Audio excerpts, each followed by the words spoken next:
বোনদেরকে, তা 2 মিনিট আছে। আর আসলে আগের যে বক্তারা আমাদের অত্যন্ত জ্ঞানী আসাদুল আলম ভাই এবং অন্যান্য ভাইয়েরা যেসব কথা বলে গেছেন, এরপরে আসলে আর খুব বেশি কিছু বলার নাই। আমি চেষ্টা করব বিশেষ করে বোনদের কথা স্মরণ করে যত শীঘ্র ম্যাক্সিমাম 10 মিনিটের মধ্যে ইনশাআল্লাহ শেষ করে দেওয়ার চেষ্টা করব। আপনাদের দাবির ব্যাপারে প্রথমেই বলে দিই যে আমরা এ পর্যন্ত যেগুলো চেষ্টা করেছি, আমার তো দায়িত্ব এখনো আসে নাই, তা মোটামুটি অনেকটাই হয়ে গিয়েছে।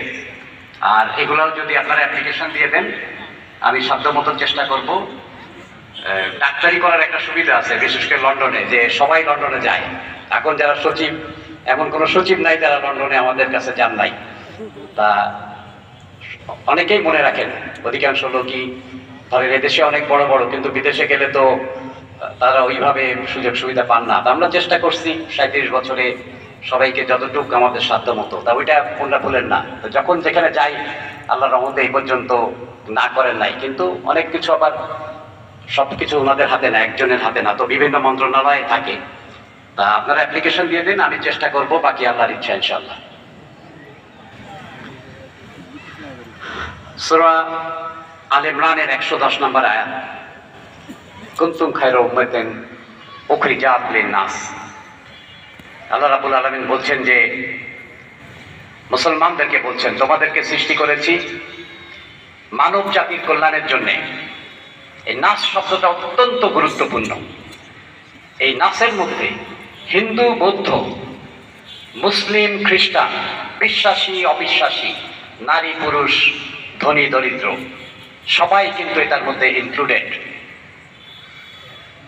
এবং আমাদের সৃষ্টির উদ্দেশ্য বলা হচ্ছে মুসলমানদেরকে এই সমগ্র মানব জাতি, জাতি, ধর্ম, বর্ণ নির্বিশেষে সকলের কল্যাণ করার জন্য তোমাদেরকে সৃষ্টি করেছি।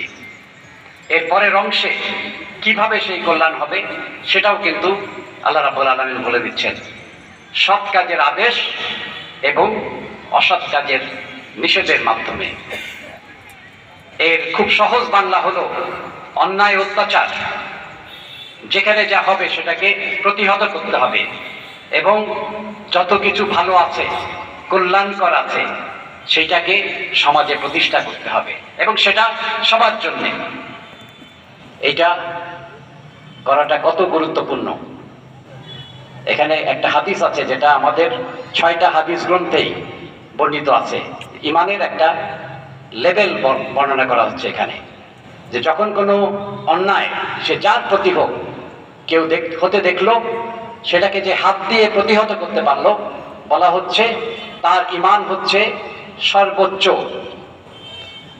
যদি সেটা সম্ভব না হয়, তাহলে যারা সেটাকে মুখ দিয়ে প্রতিবাদ করলো, তখন বলা হচ্ছে যে তার ঈমান হলো মধ্যম, মাঝামাঝি।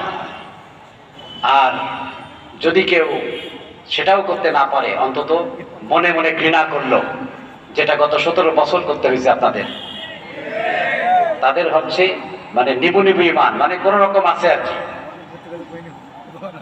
এখানে আপনারা সবচেয়ে ঈমান কে কে চান? হাত উঠান। নারায়ে তাকবীর, আল্লাহু আকবার, জিন্দাবাদ, জিন্দাবাদ।